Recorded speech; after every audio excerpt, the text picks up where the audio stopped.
this is a bigger variety of azolla which the hens like. This one, and then this is the smaller variety which is good for the chicks. They all eat this. This is too big for the chicks. The hens are able to swallow it up. This is ideal size for the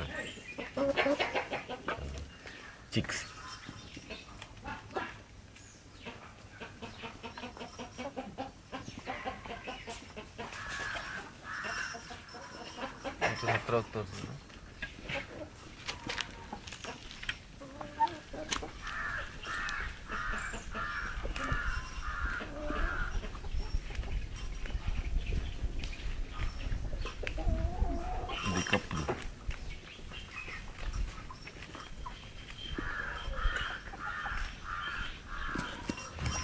These are all 7 months old now.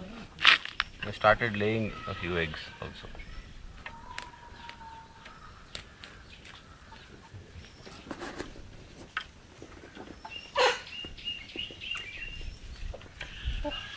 This is our new coop, extended coop, almost quarter acre, sufficient space for them to run around. There is our, this fellow sings the blues. He's called Punjab Boiler, also Bob, and he sings beautifully.